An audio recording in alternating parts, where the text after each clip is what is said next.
To 4029 News Sunrise. The time right now is 6:15. And turning to our Commitment 2024 coverage as we take a live look outside of Washington, D.C. at the White House as a race for the White House continues.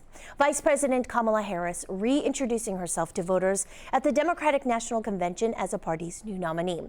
But the message she delivered is in some ways different than her previous presidential bid. 4029's Washington correspondent Jackie DeFusco joins us live, and she has been looking into this policy reversals. And Jackie, how is her campaign explaining this? Well, the Harris campaign says that her current stances are a product of the last 3 years of governing and her focus on building consensus for the sake of progress. But one political analyst tells me that these policy shifts also come with potential risks. Vice President Kamala Harris defining her vision for the future.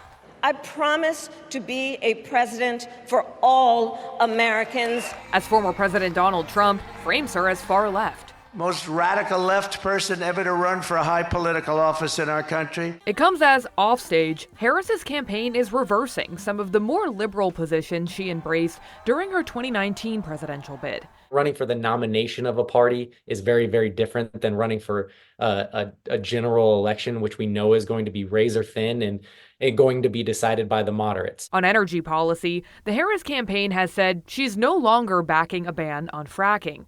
On immigration, she's walking back her prior push to make illegal border crossings a civil offense rather than a criminal one.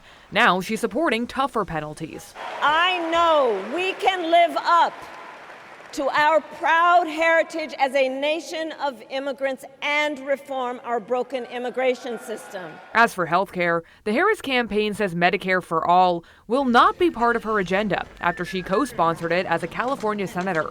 Instead, she supports strengthening the current system. When we win, Tim and I will continue to make the Affordable Care Act even stronger. When it comes to gun policy, she's no longer pushing for mandatory assault weapons buybacks, but she is still endorsing other reforms. We are finally going to pass universal background checks, red flag laws, and an assault weapons ban. Experts say those policy shifts could potentially cost her in November. The risk is that she looks like a flip-flopper, and historically that's been a pretty damaging charge. Now, Trump has also changed positions over the years, to be fair, including on abortion. So, for instance, as a private citizen, Trump has described himself as pro-choice. But then after starting his political career, he once embraced national abortion restrictions. And now in this current campaign, he says that the issue should be left up to the states. Una? Well, Jackie, while Harris has been in the public eye for a long time, many voters are still getting familiar with her policies. That's right. And one new poll reflects that from CBS. For instance, more than a third of registered voters in that survey said that they don't know where Harris stands. And there was also differing views among voters on how much, if at all, her policies would differ from President Joe Biden. So certainly an opportunity for definition here for both sides of the aisle.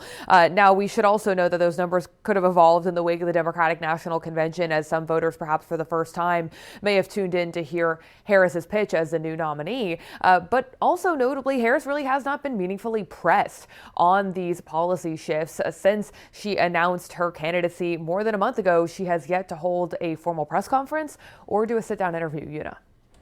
All right, Jackie DeFusco reporting live for us in D.C. Thanks so much, Jackie, for that, the latest update.